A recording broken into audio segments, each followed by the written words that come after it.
Now that we've gotten some of the more introductory or precursor videos out of the way, let's start with something simple. Hair. I wouldn't necessarily say that I was super passionate about hair before, but after reading about it for the last 6 months or so, I could say now that I probably actually am. It does make sense. I mean, not 2 years ago I had freeform dreadlocks of my very own, so while reading this, I found myself relating heavily to the events which I was becoming aware of. I'll elucidate on that a little more in a minute, but for the moment, let's just focus on some background information which I believe is necessary to have before going into this topic. So, hair actually has a very interesting history once you start to look into it. Throughout most cultures across the world and all throughout history in general, hair keeps showing up as like a symbol of significance in the people who choose to adorn it. To adorn it? To don it?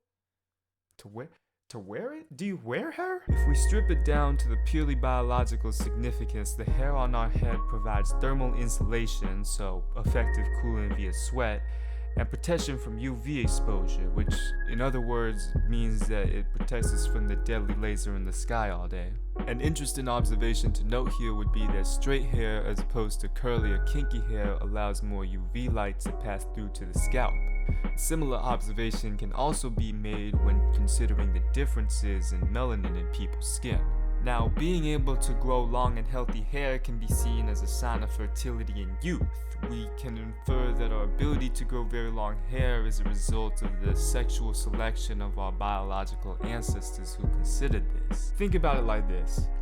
In a time before any form of modern technology or communicative system, you pretty much had to infer the health, well-being, and reproductive potential of the person that you wanted to propagate with. Since your hair stays with you for a hell of a long time, it acts as a pretty reliable summary of the last 2 to 3 years of your health, nutrition, age, and reproductive fitness.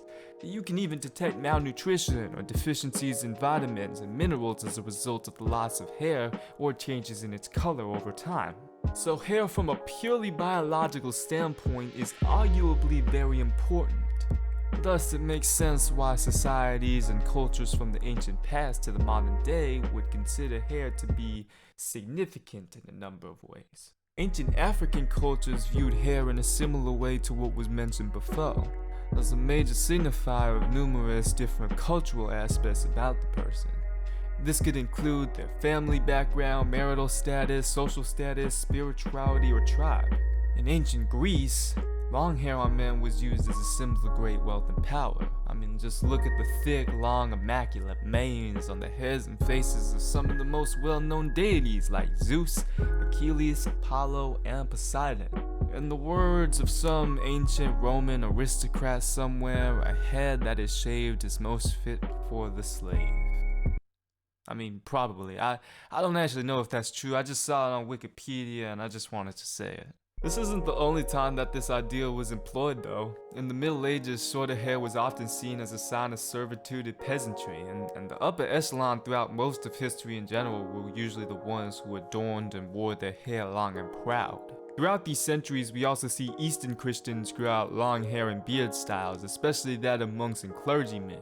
Nordic cultures, such as the Vikings, would grow out their hair to display their power as well as for more practical reasons. I don't even need to explain Samson, the Bible's example for the reason for long hair, and Orthodox Judaism forbids men from cutting their payah or side locks. It's based on an interpretation of Leviticus 19:27 in the Torah, which states that ye shall not round the corners of thy head, neither shalt thou mar the edges of thy beard. That Old Testament guy be speaking in tongue twisters. This is a side note, but I also found it kind of interesting that this quote is similar to Leviticus 23:22 and 19:9, oddly enough, which both state sort of the exact same thing, that when you reap the harvest of your land, do not reap the corners or edges of the field. You ought to leave them for the poor and the stranger. I am the Lord your God.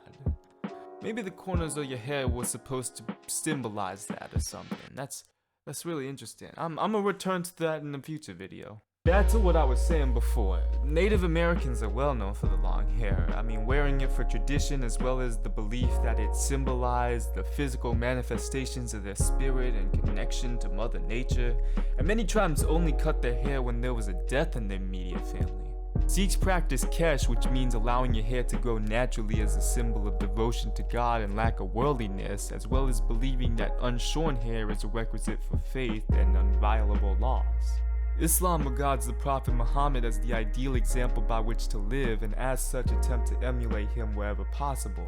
I say this because in the Sahih Muslim, which is one of the Kutub al-Sittah in Sunni Islam, widely regarded as the second most authentic hadith or record of the Prophet Muhammad's words and actions, it is said that the Prophet had hair which hung over his shoulders and earlobes. Now, Islam is a little more all or nothing with hair in that you can grow it all out or just shave it all off, but I still think that it's worth mentioning here. Ancient China and Korea considered hair a precious legacy from the parents, and most people in this period would never cut their hair after becoming adults unless as a penalty for minor crimes. By 1619, the ethnic Manchu Qing dynasty forced all men to adopt the queue, which is the long braid, down their backs while shaving the rest of their head, and this practice lasted until 1911. Alright, so we know that hair is fairly important for our health, and it holds great significance and meaning for many people across a wide range of different areas and cultures around the world. Good for them. Why bring it up? Well, it's fairly simple. But let me start by providing an anecdote. I decided to grow out free-foam locks because during that time I wanted to become a Rasta. And one of the major principles of being a Rasta is allowing your hair to grow wild and free.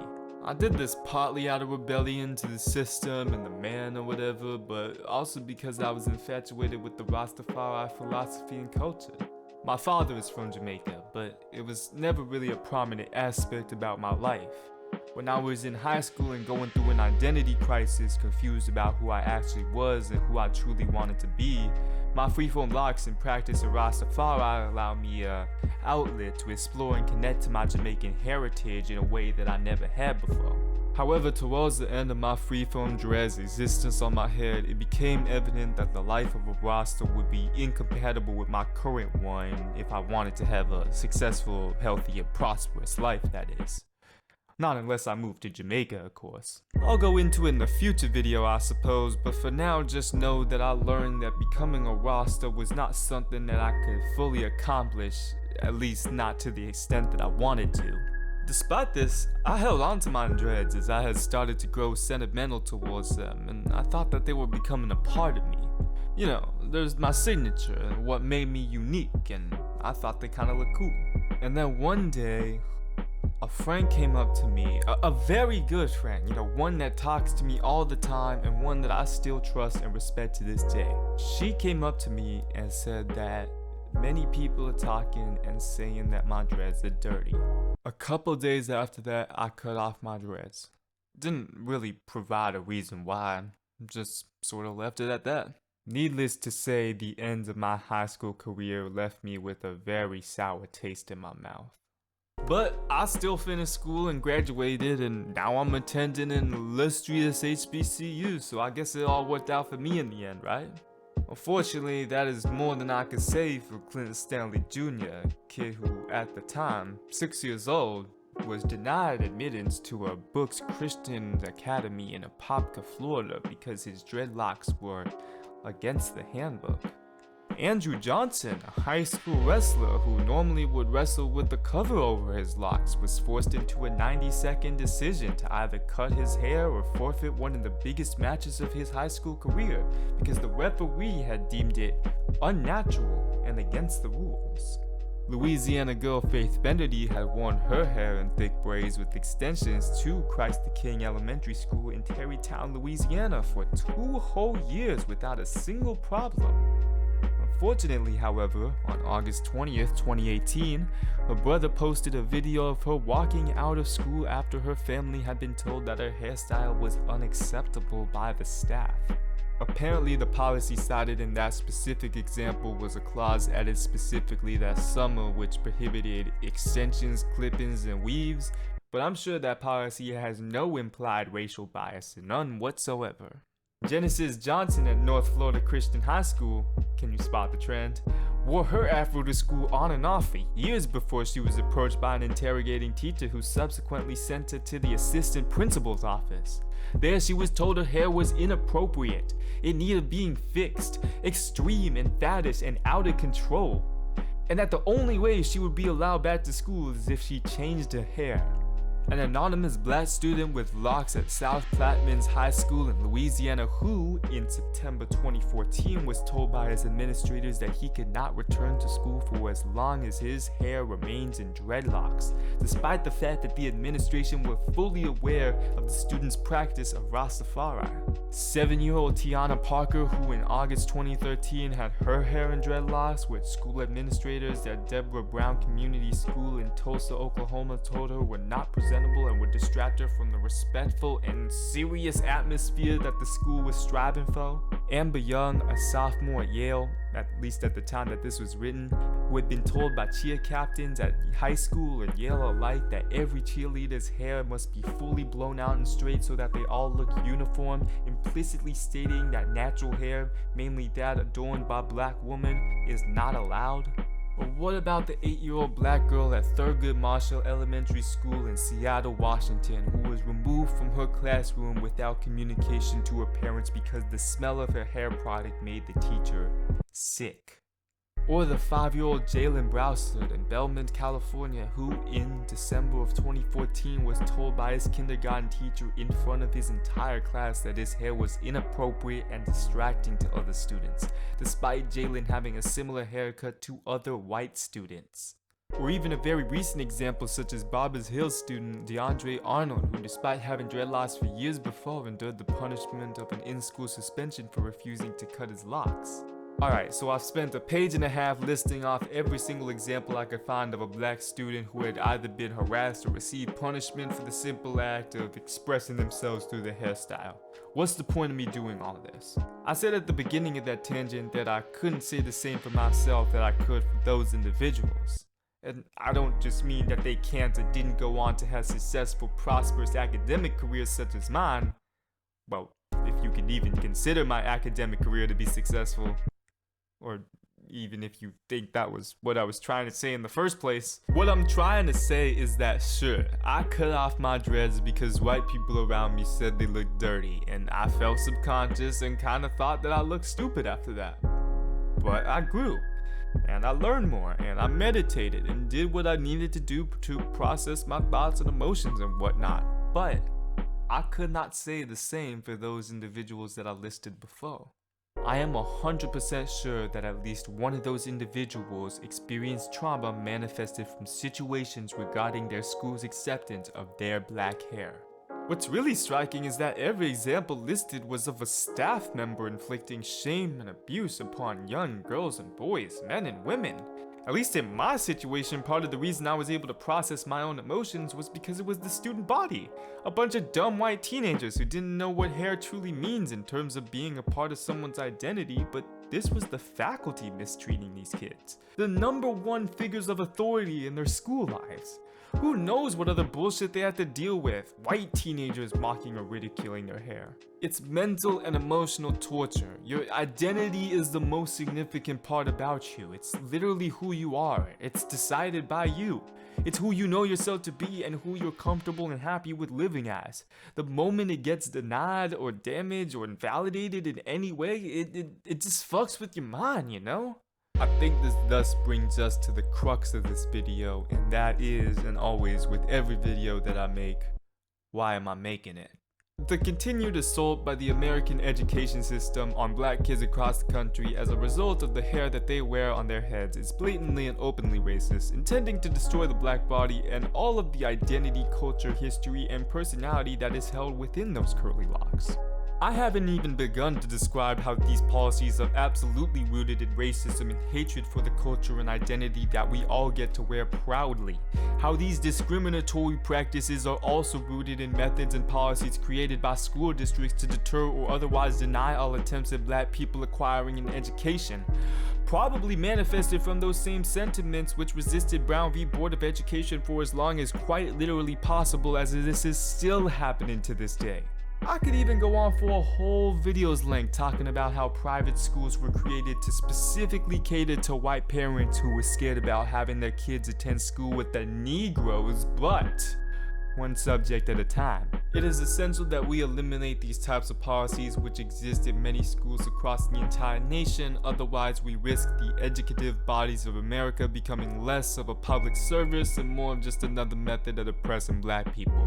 That's not to say that they aren't already just another method to oppress black people in their communities. Just look at the public high schools in lower income, predominantly black suburban and urban areas.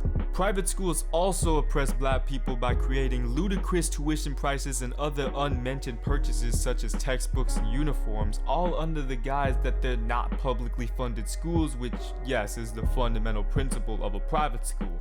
However, if the only school close to you is a public school in which the textbooks are outdated, the teachers give more of a shit about their hobbies than their students, and the graduation rate is lower than the expulsion rate, well, you start looking at different schools. Naturally, the albeit farther but unequivocally better private school exists, and its tuition is $15,000 on average. Now, simply take a moment and consider what type of people would be willing to pay that amount of money to have their child attend that school. I'll give you a hint, they probably don't live in the lower income suburban and urban areas. Now, before I jump off the rails and start talking about the broken education system in America, I'm afraid that's all the time that we have for this specific video. One more thing though before I wrap this shit up. I believe that I hold these videos to too high of a standard of quality for someone who is just beginning to make them. And so you might see differences comparing my first couple of videos to my future ones. So in essence, if I start making more mistakes on this channel or the nature of videos starts to become more casual, then so be it. My mentality about what I am trying to do in this life has changed over the last year. I mean, this will become clearer in the future throughout the next couple of months as I intend to explain myself further, but just not right now. Make no mistake, I'm just as pissed off and motivated as when I made my first video, but now I realize the time and effort that is required to create these projects with even a basic level of quality that I deem acceptable for myself is a lot grander than I originally thought it was. I could continue to go on about my personal stresses and woes, but I don't think you need to hear me make any more excuses. So with that being said, I think that's all I have to say for this video. If I think of anything else I want to add, I'll simply just write it up in the script for a future one and say it there. If you've made it to this point, I thank you for your time and attention. If you enjoyed the video, then like and subscribe and do all that YouTube crap. But more importantly, until next time, always remember to think philosophically. One more thing I forgot to mention. Check the bio where I'm gonna be plugging all of my shit. So I'm gonna have my social medias, you know, my music related shit and all of that shit. Alright, now I think I'm ready to go.